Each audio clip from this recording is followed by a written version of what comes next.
Question 434. May a Christian make bets and play games of chance?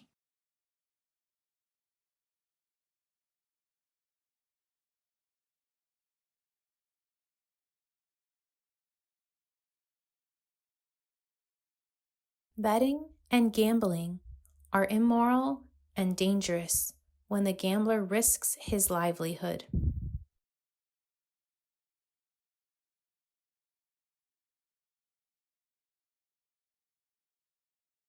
It becomes even worse if he risks the livelihood of other people, especially of those who are entrusted to his care.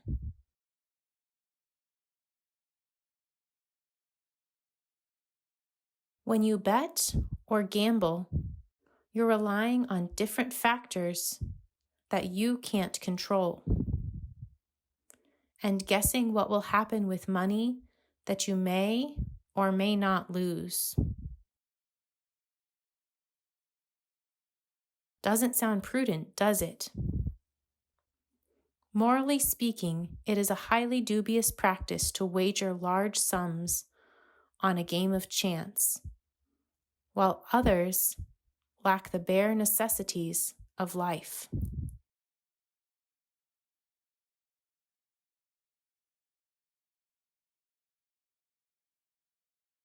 Betting and gambling, furthermore, can be addictive and enslave people. As Saint Cyprian of Carthage, a church father in the 3rd century, said, "His money owns him instead of him owning his money." Question 435.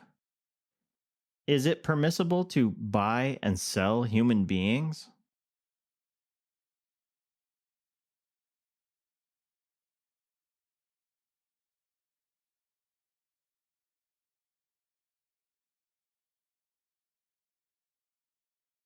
No human being, not even parts of a human being, may be turned into commodities, nor may a person make himself a commodity.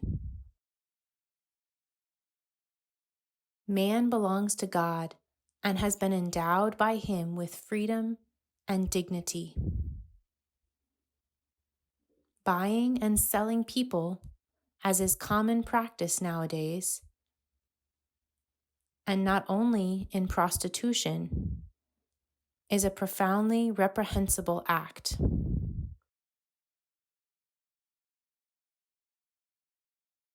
Each person is made by God and is a child of God with freedom and dignity,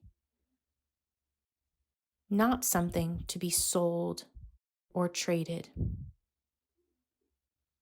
You sell and trade things, and people are not things.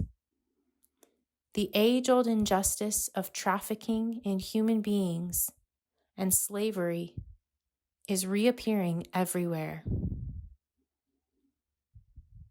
Trafficking in organs for transplantation and in embryos for the biotech industry, or in children for purposes of adoption, the recruiting of child soldiers, prostitution. People are deprived of their freedom, their dignity, and their right of self-determination, even of their lives.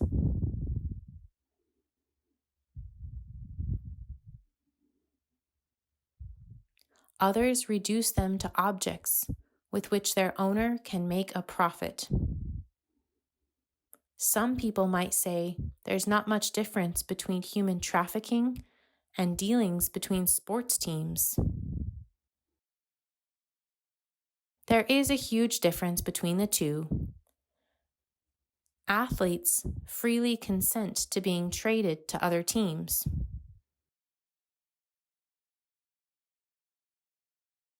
No human being can freely consent to being an object to be sold and traded for the sole purpose of profiting someone else.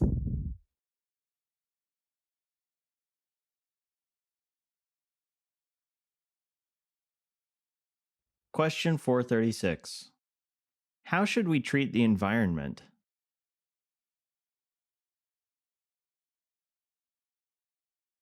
We fulfill God's commission with regard to creation when we care for the earth, with its biological laws, its variety of species, its natural beauty, and its dwindling resources as a living space, and preserve it so that future generations also can live well on earth.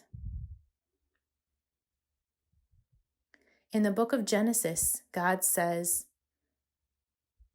"Be fruitful and multiply, and fill the earth and subdue it, and have dominion over the fish of the sea, and over the birds of the air, and over every living thing that moves upon the earth." Genesis chapter 1, verse 28. Having dominion over the earth does not mean having an absolute right to dispose arbitrarily of animate and inanimate nature, animals, and plants.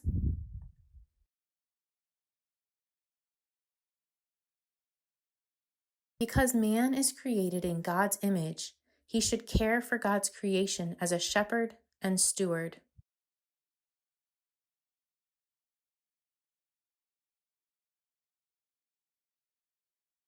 For the first book of the Bible also says, "The Lord God took the man and put him in the Garden of Eden to till it and keep it." Genesis chapter 2, verse 15. Furthermore, interestingly enough, Pope Benedict XVI in 2007 said, "Experience shows that disregard for the environment always harms human coexistence, and vice versa."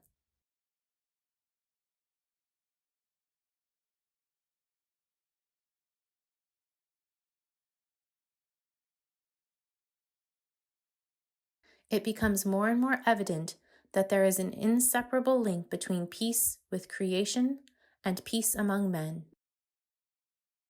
Question 437. How should we treat animals?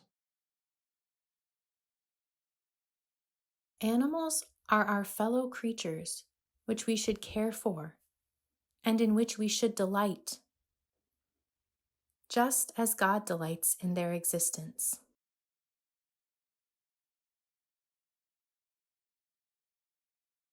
Animals, too, are sentient creatures of God, meaning they can feel or perceive things. It is a sin to torture them, to allow them to suffer, or to kill them uselessly. Nevertheless, man may not place love of animals above love of man. Pope John Paul II said in 1985, "You are rightly committed to protecting the environment, plants, and animals. Say yes, even more decisively, to human life, which in the hierarchy of creatures ranks far higher than all other created realities of the visible world."